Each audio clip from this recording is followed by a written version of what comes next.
Hello ಎಲ್ರಿಗೂ ನಮಸ್ಕಾರ. ನನ್ನ ಹೆಸರು ಐಶ್ವರಿ. ನಾನು ಡಿಗ್ರಿ ಸೆಕೆಂಡ್ ಇಯರ್ ಓದ್ತಾ ಇದ್ದೀನಿ.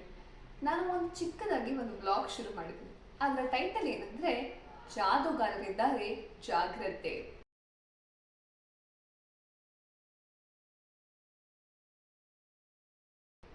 ನಾನು ಒಂದು ಇನ್ಫಾರ್ಮಲ್ ರಿಸರ್ಚ್ ಮಾಡಿದ್ದೀನಿ. ಅಂದರೆ ನಾನು ಬೇರೆ ಜನರ ಮಾತಾಡಿಸಿ ಆ್ಯಂಡ್ ನ್ಯೂಸ್ ಪೇಪರ್ಸ್ ಬುಕ್ಸ್ನ ಓದ್ಬಿಟ್ಟು ತಿಳ್ಕೊಂಡಿರೋ ಒಂದು ಇನ್ಫಾರ್ಮೇಷನ್. ಈ ಇನ್ಫಾರ್ಮೇಷನ್ನು ನಮ್ಮೆಲ್ಲ ಮಿಡಲ್ ಕ್ಲಾಸ್ ಅವರಿಗೆ ಕನೆಕ್ಟ್ ಆಗೋ ಒಂದು ಒಳ್ಳೆ ಕಾನ್ಸೆಪ್ಟ್. ನಮ್ಮಂಥ ಮಿಡಲ್ ಕ್ಲಾಸ್ ಅವರಿಗೆ ಜೀವನದಲ್ಲಿ ಒಂದು ಕಾಮನ್ ಆಸೆ ಇರುತ್ತೆ. ಅದೇನಂದರೆ ನಮ್ಮದು ಅಂತ ನಮ್ಮ ಹೆಸರಲ್ಲಿ ಒಂದು ಸ್ವಂತ ಮನೆ ಇರಬೇಕು. ಅದು ಚಿಕ್ಕ ಮನೆದೇ ಆಗಿರಲಿ ಅಥವಾ ದೊಡ್ಡ ಮನೆ ಆಗಿರಲಿ, ಸ್ವಂತ ಮನೆನೇ. ನಾವು ಈ ಸ್ವಂತ ಮನೆಯ ಕನಸನ್ನು ನನಸು ಮಾಡ್ಕೋಬೇಕು ಅಂತ ಅನ್ಕೊಂಡಾಗ ಕೆಲವು ಜನರು ನನ್ನ ಯಾಮಾರ್ಸಕ್ಕೆ ರೆಡಿಯಾಗಿರ್ತಾರೆ. ನಾವೇನಾದರೂ ಸ್ವಲ್ಪ ಹೆಚ್ಚಿನ ತಪ್ಪಿ ಇವ್ರ ಟ್ರ್ಯಾಪಲ್ಲಿ ಬಿದ್ದೋಗ್ಬಿಟ್ರೆ ಅಷ್ಟೇ, ನಾವು ಸಂಪಾದಿಸಿದ ಹಣ, ಆಸ್ತಿ, ಒಡವೆ ಎಲ್ಲದನ್ನು ಈ ಜಾದೂಗಾರರು ಮಾಯ ಮಾಡಿಬಿಡ್ತಾರೆ. ಅದಕ್ಕೆ ಈ ನನ್ನ ಬ್ಲಾಗ್ ಹೆಸರು ಜಾದೂಗಾರರಿದ್ದಾರೆ ಜಾಗ್ರತೆ. ಇದಕ್ಕೆ ನಾನೊಂದು ಸೂಟಬಲ್ ಆಗಿರೋ ಒಂದು ಎಕ್ಸಾಂಪಲ್ ಕೊಡ್ತೀನಿ. ನಮ್ಮ ರಿಲೇಟಿವ್ ಒಬ್ಬರು ಒಂದು 30-40 ಸೈಟ್ ಹುಡುಕ್ತಾ ಇದ್ರು. ಅದು ಅವ್ರ ಬಜೆಟ್ಗೆ ಸಿಗೋ ಹಾಗೆ ಬೆಂಗಳೂರು ಔಟ್ಸ್ಕರ್ಟ್ಸಲ್ಲಿ ಸಿಕ್ತು. ಬೇರೆ ಕಡೆ ವಿಚಾರ ಮಾಡಿ ನೋಡಿದಾಗ ಕೂಡ ಓಕೆ, ಈ ರೇಟ್ ಪರವಾಗಿಲ್ಲ ಅಂತಾನೆ ಅನಿಸ್ತು. ಅವ್ರು ನಮ್ಮನ್ನ ಕೂಡ ಕರೆದ್ರು, ಹೇಗಿದೆ ಬಂದ್ಬಿಟ್ಟು ನೋಡಿ ಅಂತ ಒಂದ್ಸತಿ ಸೈಟ್ನ ಅಂತ. ನಾವು ಹೋಗ್ಬಿಟ್ಟು ನೋಡಿದ್ವಿ. I still remember very vividly. ನಾನು ಅವಾಗಿನ ಸ್ಕೂಲಲ್ಲಿ ಓದ್ತಾ ಇದ್ದೆ. ಸೊ ನಾನು ಸೈಟ್ ಹೋಗಿ ನೋಡಿದಾಗ, ಲೇಔಟ್ ನೋಡಿದಾಗ ಅಲ್ಲಿರೋ ಆಫೀಸು ತುಂಬ ಪಾಶ್ ಆಗಿತ್ತು. ಅಲ್ಲಿ ಕೆಲಸ ಮಾಡ್ತಿರೋ ಹುಡುಗ ಹುಡುಗಿರು, ಅವ್ರ ಯೂನಿಫಾರ್ಮು ಚಟಪಟ ಅಂತ ಮಾತಾಡೋ ಒಂದು ಇಂಗ್ಲೀಷು ತುಂಬ ಪಾಶ್ ಆಗಿತ್ತು. So I used to think that ನಾನು ಕೂಡ ದೊಡ್ಡವಳಾದ್ಮೇಲೆ ಈ ಥರ ಪಾಶ್ ಆಫೀಸಲ್ಲಿ ಕೆಲಸ ಮಾಡಬೇಕು ಅಂತ ಯೋಚನೆ ಮಾಡ್ತಾ ಇದ್ದೆ. ಸೊ ಫರ್ದರ್ ಆಗಿ ನಮ್ಮ ರಿಲೇಟಿವ್ ಹತ್ರ ಆ ಲೇಔಟ್ ಅವರು 10,000 rupees ಅಡ್ವಾನ್ಸ್ ಇಸ್ಕೊಂಡು ಒಂದು ರಿಸಿಪ್ಟ್ ಕೂಡ ಕೊಟ್ಟರು. ಆ್ಯಂಡ್ ಮಿಕ್ಕಿದ 40,000 ಏನಿತ್ತಲ್ವ ಅದನ್ನ ಕೊಡೋಕ್ಕೆ 3 weeks ಟೈಮ್ ಕೊಡ್ತೀವಿ, ಅದಾದಮೇಲೆ ಒಂದು ಸೇಲ್ ಅಗ್ರಿಮೆಂಟ್ ಮಾಡಿಸ್ಕೊಳೋಣ ಅಂತ ಒಂದು ಡಿಸೈಡ್ ಆಗಿತ್ತು. ಸರಿ, ಓಕೆ, ಇನ್ನು 3 weeks ಟೈಮ್ ಇದೆ ಅಂತ ನಾವು ಅಂದ್ಕೊಂಡ್ವಿ. And we are also very happy because ನಮ್ಮ ಕ್ಲೋಸ್ ರಿಲೇಟಿವ್ ಅವರಂತ ಒಂದು ಸ್ವಂತ ಮನೆ, ಒಂದು ಸ್ವಂತ ಲೇಔಟು, ಒಂದು ಸ್ವಂತ ಸೈಟ್ ತೊಗೊಂಡಿದ್ದಾರೆ ಅಂತ ನಮಗೆ ಖುಷಿ ಕೂಡ ಆಗಿತ್ತು. ಬಟ್ ಈ ಲೇಔಟ್ ಓನರ್ಸ್ ಏನಿದಾರಲ್ವಾ, ಫಸ್ಟ್ 3 weeks ಟೈಮ್ ಕೊಟ್ಟಿದ್ರು. ಆದರೆ ಇವರು 1 ವಾರಕ್ಕೆ ಕಂಟಿನ್ಯೂಸ್ ಆಗಿ ಕಾಲ್ ಮಾಡೋಕ್ಕೆ ಶುರು ಮಾಡಿಬಿಟ್ರು, ಬೇಗ ಅಮೌಂಟ್ ಕೊಡಿ ಅಂತ. ಇವ್ರಿಗೆ ತುಂಬ ಪ್ರೆಷರ್ ಆಗೋಕ್ಕೆ ಶುರು ಆಯಿತು ನಮ್ಮ ರಿಲೇಟಿವ್ ಅವ್ರಿಗೆ. ಸೊ ಇವರು ಅದಕ್ಕೆ ಒಂದು DD ಬರ್ಸಿದ್ರು 40,000ಗೆ. ಆದರೆ ಅವ್ರಿಗೆಲ್ಲ ಒಂಥರ ಕಸಿವಿಸಿ ಅನಿಸ್ತಾ ಇತ್ತು, ನಾನು ಮಾಡ್ತಾ ಇರೋದು ಸರಿನಾ, ಈ ನನ್ನ ಪ್ಲ್ಯಾನ್ ಏನಿದೆ ಅದು ಸರಿಯಾಗಿದೆಯಾ ಇಲ್ವಾ ಅಂತ. ಅದಕ್ಕೆ ಅವರು ಒಪಿನಿಯನ್ಗೋಸ್ಕರ ಅವ್ರ ಫ್ರೆಂಡ್ಸ್ ಕೇಳಿದ್ರು. ಸ್ವಲ್ಪ ಜನ ಫ್ರೆಂಡ್ಸ್ ಪಾಸಿಟಿವ್ ರೆಸ್ಪಾನ್ಸ್ ಕೊಟ್ಟರು, ಇನ್ನು ಸ್ವಲ್ಪ ಜನ ನೆಗೆಟಿವ್ ರೆಸ್ಪಾನ್ಸ್ ಕೊಟ್ಟರು. ಇನ್ನು ಸ್ವಲ್ಪ ಜನ ಹೇಳಿದ್ರು ಮೋಸ ವಂಚನೆಗಳೆಲ್ಲ ಆಗ್ತಾ ಇದ್ದಾವೆ, ಬಿ ಕೇರ್ಫುಲ್ ಅಂತ ಪ್ರಿಕಾಷನ್ಸ್ ಕೂಡ ಹೇಳಿದ್ರು. ಸರಿ ಅಂತ ನಮ್ಮ ರಿಲೇಟಿವ್ ಅವರು ಪೋಸ್ಟ್ ಆಫೀಸ್ಗೆ ಹೋದರು. DD ಏನಿದೆ ಅಲ್ವಾ ಅದನ್ನ ಅಡ್ರೆಸ್ ಬರ್ಸ್ಬಿಟ್ಟು ಆಫೀಸ್ ಅವ್ರಿಗೆ ಪೋಸ್ಟ್ ಮಾಡೋಣ ಅಂತ. ಆದರೆ ಅವ್ರಿಗೆ ಎಲ್ಲೋ ಒಂಥರ ಡೌಟ್ ಬರ್ತಾ ಇತ್ತು, ಯಾಕೋ ನಾನು ಮಾಡ್ತಿರೋದು ಸರಿ ಅನಿಸ್ತಾ ಇಲ್ಲ ಅಂತ.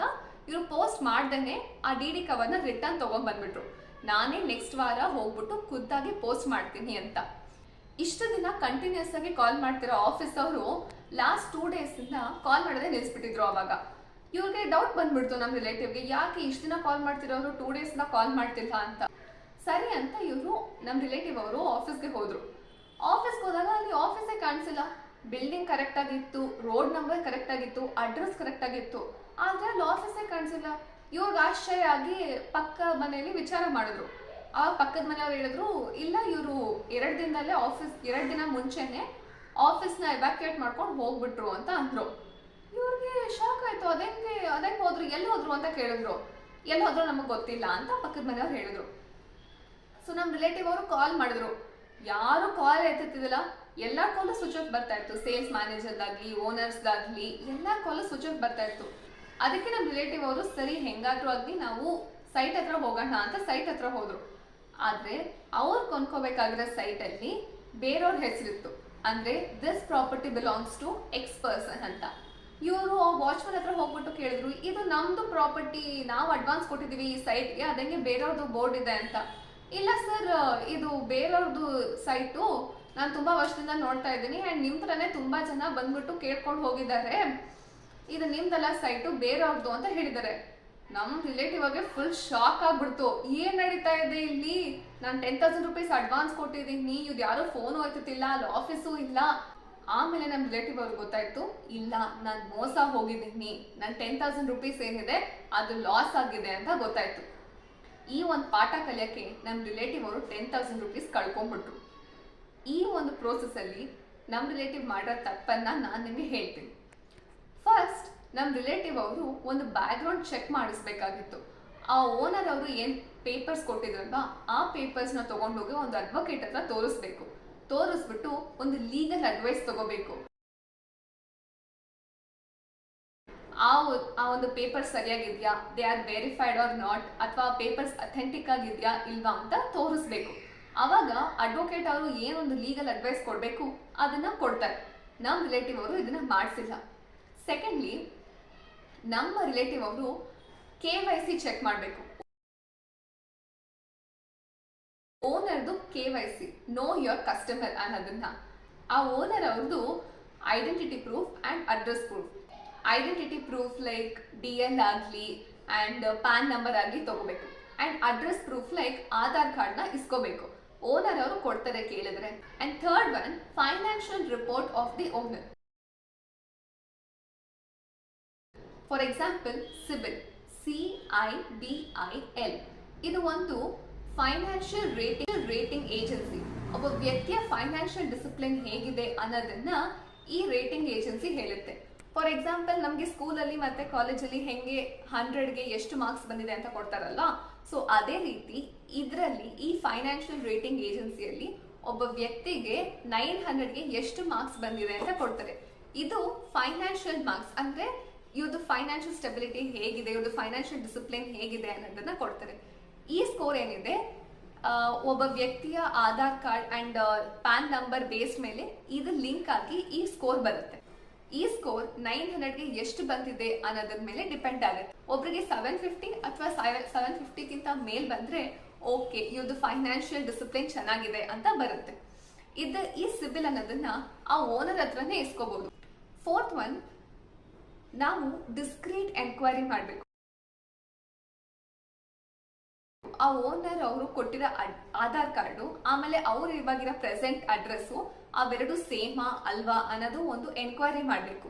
ಇದು ಒಂದು ಡಿಸ್ಕ್ರೀಟ್ ಎನ್ಕ್ವೈರಿ. ಆ ಓನರ್ ಅಕ್ಕಪಕ್ಕ ಮನೆಯವ್ರಿಗೆ ಹೋಗ್ಬಿಟ್ಟು ಲೈಕ್ ಸುಮ್ಮನೆ ಮಾತಾಡಿಸ್ತಾ ಹಂಗೆ ಕೇಳಬೇಕು, ಈ ಓನರ್ ಅವರು ಎಷ್ಟು ವರ್ಷದಿಂದ ಇದ್ದಾರೆ, ಹೆಂಗಿದ್ದಾರೆ ಅಂತ. ಫುಲ್ ಡೆಪ್ತ್ ಆಗಿ ಹೋಗ್ಬೇಕಾಗಿರೋ ಅವಶ್ಯಕತೆ ಏನಿಲ್ಲ, ಸುಮ್ಮನೆ ಹೇಗೆ ಎತ್ತ ಅಂತ ಕೇಳಿದ್ರೆ ಸಾಕು. ನಮ್ಮ ರಿಲೇಟಿವ್ ಅವರು ಈ 10,000 ರುಪೀಸ್ ಕಳ್ಕೊಂಡಿರೋದು ತುಂಬಾ ಮಿನಿಮಲ್ ಅಮೌಂಟ್. ಈ ನ್ಯೂಸ್ ಪೇಪರ್ ಅಲ್ಲಿ ಇತ್ತೀಚೆಗೆ ಲಕ್ಷಾನ್ಗಟ್ಲೆ ಕೋಟ್ಯಾನ್ಗಟ್ಲೆ ಕಳ್ಕೊಂಡಿರೋ ಜನರು ತುಂಬಾ ಜನ ಇದ್ದಾರೆ. ಇದರ ಮುಂದೆ 10,000 ರುಪೀಸ್ ಅನ್ನೋದು ತುಂಬಾ ಮಿನಿಮಲ್ ಅಮೌಂಟ್. ಈ ಲಕ್ಷಾಂತಗಟ್ಲೆ ಕೋಟ್ಯಾಂತಗಟ್ಲೆ ಕಳ್ಕೊಂಡಿರೋರು ತುಂಬಾ ಜನ ಡಿಪ್ರೆಷನ್, ಸ್ವಲ್ಪ ಜನ ಸೂಸೈಡಿಯಲ್ ಥಾಟ್ಸ್ ಬಂದಿದ್ದಾರೆ, ಇನ್ ಸ್ವಲ್ಪ ಜನ ಆದ್ರೆ ಸೂಸೈಡೇ ಮಾಡ್ಕೊಂಡಿದ್ದಾರೆ. ಇದರಿಂದ ಪ್ರಿವೆಂಟ್ ಮಾಡೋದು ತುಂಬಾ ತುಂಬಾ ತುಂಬಾನೇ ಇಂಪಾರ್ಟೆಂಟ್. ಇದಕ್ಕೆ ಪ್ರಿಕಾಷನ್ಸ್ ಕೊಡೋದು ಕೂಡ ವೆರಿ ವೆರಿ ಇಂಪಾರ್ಟೆಂಟ್. ನಮ್ಮ ರಿಲೇಟಿವ್ ಈ 10,000 ರುಪೀಸ್ ಕಳ್ಕೊಂಡು ಒಂದು ಪಾಠನ ಕಲ್ತ್ಕೊಂಡಿದ್ದಾರೆ. ಸೊ ನಾನಾಗ್ಲಿ ನೀವಾಗ್ಲಿ ಬೇರೆ ಯಾರೇ ಆಗ್ಲಿ ಈ ಪಾಠ ಕಲಿಬೇಕಂದ್ರೆ 10,000 ರುಪೀಸ್ ಕಳ್ಕೋಬೇಕಾದ್ರೆ ಅವಶ್ಯಕತೆ ಇಲ್ಲ. ಈ ತರ ಇನ್ಫಾರ್ಮೇಶನ್ ನಾನು ಕೊಡೋಕೆ ಪ್ರಯತ್ನ ಮಾಡ್ತಾ ಇರ್ತೀನಿ.